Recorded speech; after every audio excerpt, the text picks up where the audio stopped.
Isang magandang araw sa ating lahat mga idol. This is PVC Shooter. Pangalawang video na natin to sa new channel natin mga idol. So itong unit na to mga idol is unit ito ni Ma'am Angel Lakay, no? Yung finished product pala nito nandun sa isang YouTube channel ko na RG Arts TV. So naipadala ko na rin to mga idol. So ito na yung tutorial niya. Kasi marami ding nagtatanong sa akin kung paano ko ginawa yung kanyang railings, lahat ng parts ng FX Crown natin na model na pinapagawa sa atin. So ngayong araw na to mga idol is gagawa tayo ng kanyang cover at saka yung kanyang scoop railings. So kung papansin nyo mga idol, ito yung ginamit ko na PVC, yung manipis lang para at saka yung orange na PVC mga idol para madali lang siyang tabasin. So umpisa na natin mga idol. So ang first natin gagawin mga idol, kung napapansin nyo may guhit dyan, para dito yan sa sa side lever nya. So hanggang dito lang. So sundan nyo lang ang process na to mga idol para makuha nyo yung kanyang paano siya sinet up or paano siya ginawa. So shout out pala sa mga subscribers ko sa PVC Shooter na channel. So meron na tayong 69 subscribers and 1 video. So ito na yung pangalawang video. Yung unang video ko pala mga idols, gumawa ako ng chamber nito. Set up ng chamber niya. So ngayon, cover naman na natin gagawin mga idol at saka scoop railings niya. So ito mga pala idol, isang butane type na FX Crown. So minakiran ko nga pala dito mga idol kasi ditong banda yung part na ito ikakat natin siya.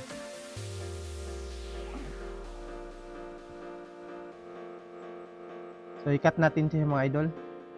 So pagkatapos kuha tayo ng roller or squala para straight yung pagkakalinya. So ito na yung itsura niya mga idol. So dito nga part, kakat natin pa dito. Kakat din natin dito.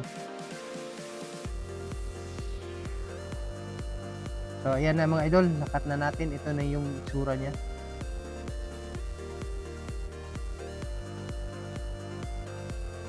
So ganito yung magiging itsura niya mga idol.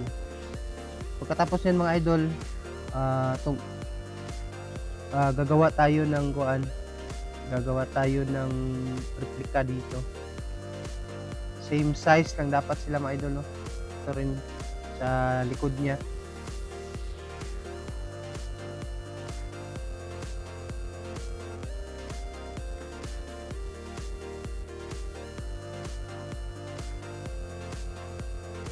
So sa mga nagtatanong pala idol, nagpapagawa or nagtatanong ng price ng Toyga natin, so message nyo lang ako sa FB account ko mga idol, which is Ralph Emerson Marinho Baluyo. So ilalagay ko yung name ng FB ko din sa comment section. So pwede nyo lang akong i-message mga idol, basta available po tayo. So dito na short yung nilagay ko na 3/4 kaya nag-cut na lang ako. Tapos dinugtong ko siya dito.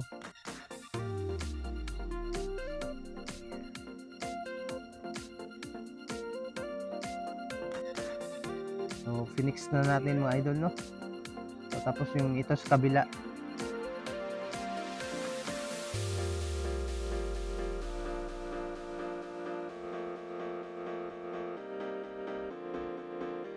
So lagyan natin siya ng super glue.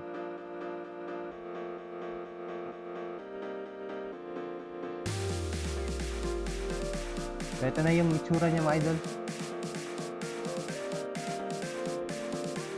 Yan siya.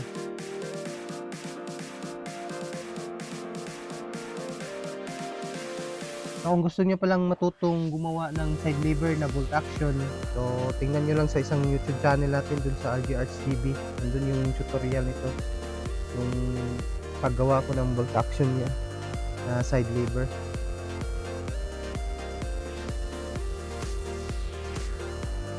So dito, puputulan natin to, ikakat natin. Yung kabila din.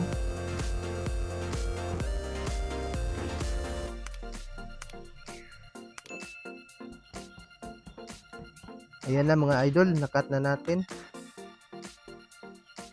Tapos dito lagyan natin ng epoxy yan mamaya or PVC powder. Or kung wala kayong PVC powder, pwede rin yung ano, yung sa welding rod.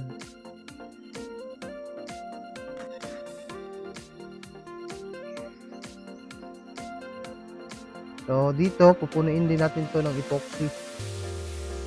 Lagyan natin to ng epoxy para doble yung ano niya, sangga niya.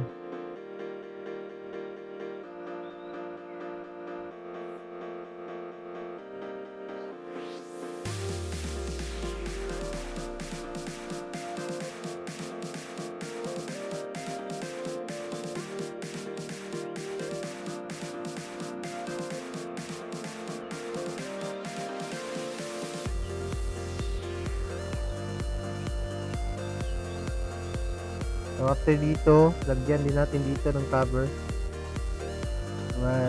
Dito banda. So yan mga idol, nalagyan na natin sa taas at dito nalagyan na natin siya ng epoxy. Tapos dito mga idol is gagawa na tayo ng scoop railings niya. So ito yung lagayan natin ng scoop railings. Ito ay isang marine plywood na 3/4. Tapos lalagyan natin siya ng PVC para mas matibay siya at di na siya makita yung marine 3/4.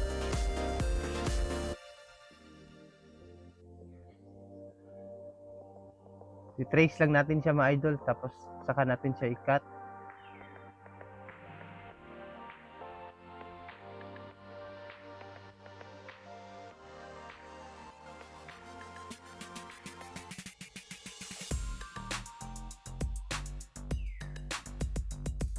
So ito yung maging itsura niya.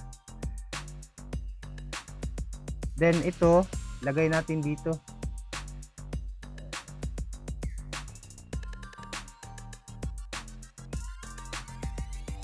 So after nito mga idol, wala na talaga kayong makita na marine plywood na 3/4 yung kapal niya, kasi binalot natin siya ng PVC. Yung manipis lang din na PVC yung gagamitin natin para mas madali natin siyang i-bend. Madali lang siyang tabasin. Unlike sa ano kasi mga idol, yung PVC na blue, masyadong makunat yun. Kaya ito yung ginagamit natin para mas madali lang natin siyang maporma. Hindi tayo mahihirapan. So dandahanin nyo lang idol kasi baka mabali siya, no? Kasi manipis lang na PVC to.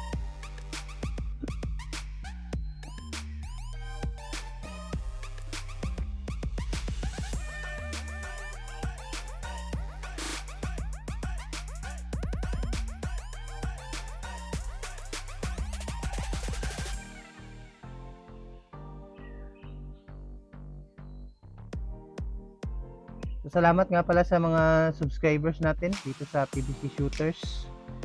Maraming salamat sa inyong pag-subscribe sa new channel natin. So gagawa din naman ako ng mga tutorial dun sa RGRs TV ko, pero yung hindi na katulad ng dati na buo talaga. So initin natin siya mga idol para mas madali natin siyang i-bend. So wag lang nating lakasan yung apoy ng lighter natin para hindi masunog or hindi mangitim yung PVC natin.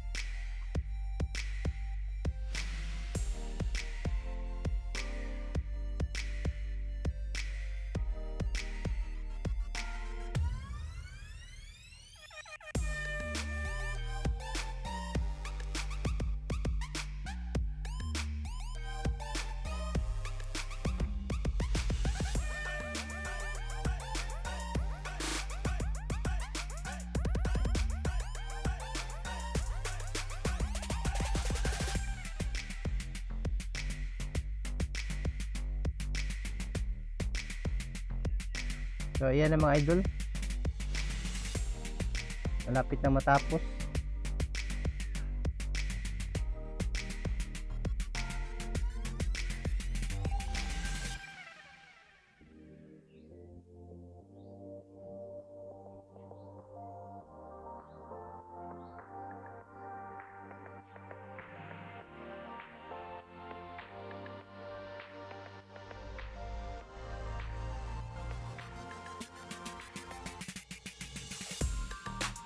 So manipis lang yung gagamitin natin mga idol pag gumawa tayo nito para kaya ng gunting natin.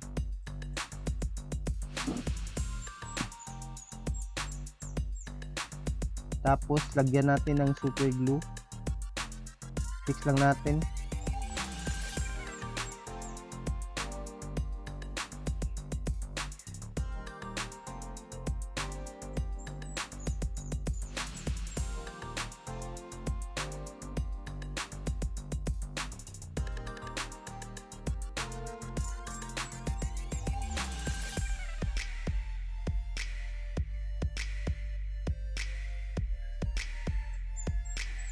Tapos ito naman sa kabila.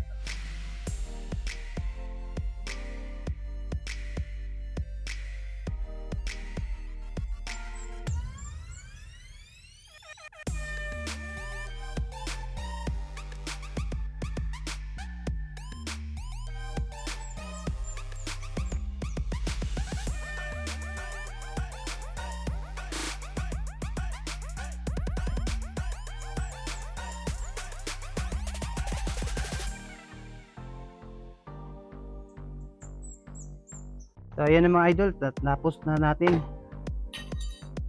So tapos na natin siyang gawin. So dito natin siya ilalagay mga idol. Dito banda. Kasi sa design ng FX crown, nasa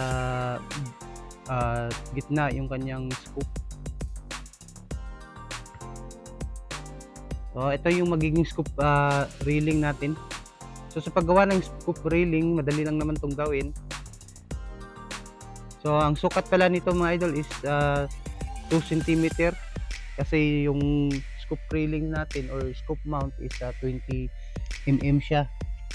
So para mag-fit lang siya, so 2 cm yung ginagamit ko.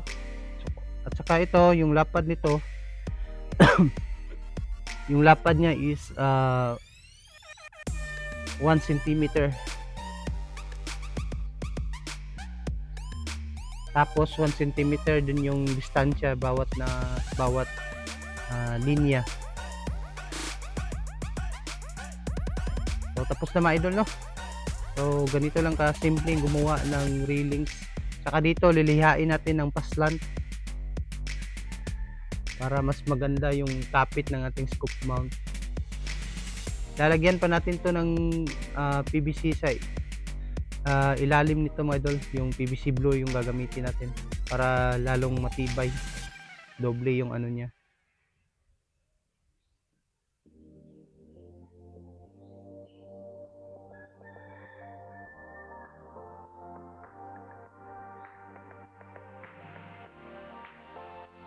So ayan mga idol,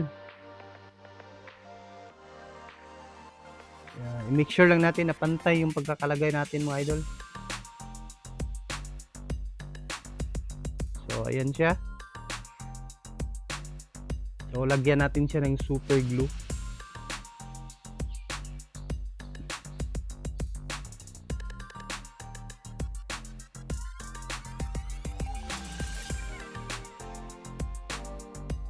So tapos na.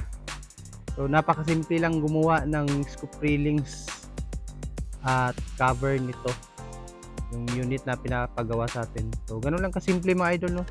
Tapos ikabit na natin siya dito.